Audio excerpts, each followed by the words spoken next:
You ever been punched in the soul?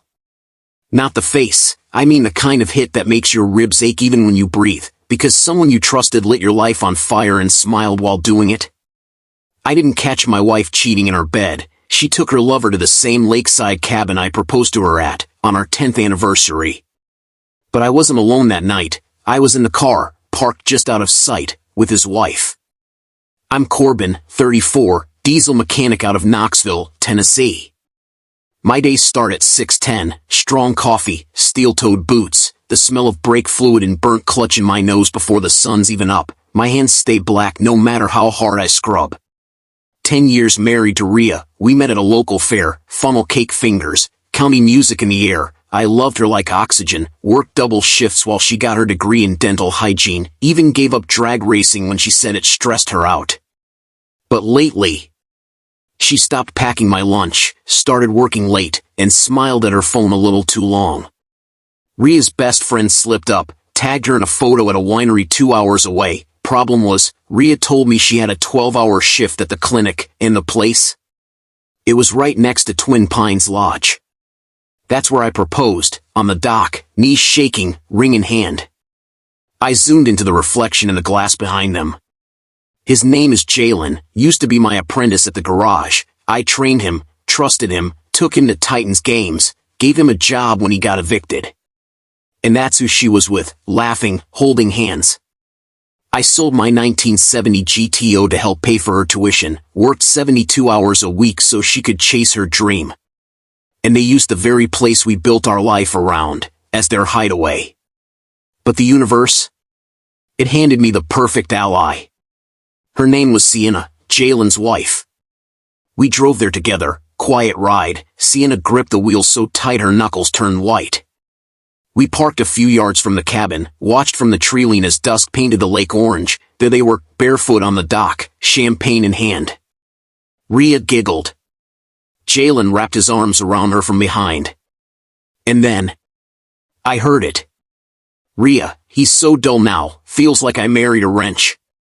I couldn't move, my hands clenched so hard I snapped a twig beneath me. She looked over her shoulder, but I was already walking back to the car, shaking, breath shallow, heart glass. We didn't yell, we didn't scream.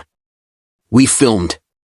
Phone camera, zoomed, every kiss, every laugh, every betrayal. Then we got to work. Sienna emailed the footage to her divorce lawyer. I sent copies to the dental board in Jalen's new job, a church-owned auto shop. Both had strict moral clauses. But we saved the masterpiece for the weekend barbecue, the one I hosted every year, where Rhea always made her famous coleslaw, where half the neighborhood would be watching. That Saturday, texts rolled in fast. Rhea, babe, we need to talk, please. Jalen, you told her? What the hell, Corbin? You're ruining lives. I didn't answer. I was glazing ribs, wearing the shirt Rhea gave me on our first anniversary. The smell of hickory and charcoal thick in the air. I set up the projector, hooked my phone up. Neighbors gathered around, red Solo cups, lawn chairs creaking, kids running past unaware. And then, play. Gasps, a plate shattered, someone whispered, "Is that?" On screen, Rhea laughing, Jalen's lips on her neck, wine spilling at the edge of the dock. She walked in just as the video hit the kiss, stopped cold, everyone turned. She dropped her Tupperware. Jalen wasn't far behind. Sienna stood across the lawn, arms crossed, divorce papers in hand. I stepped forward, looked at the crowd, then her. Me, figured y'all should see the kind of people blessing the grill this year. Silence. Then someone clapped. Then more. Rhea moved out that night, fired the next week. Jalen's church shop let him go. Sienna got everything, the house, the savings, even the dog. Me? I got peace. Started night classes for welding, finally bought back my GTO from the guy I sold it to. The smell of motor oil never felt so clean. Lesson? Some betrayals don't deserve a scream, just a mirror. Let people hang themselves with the truth. Revenge doesn't need fists, sometimes a screen is enough.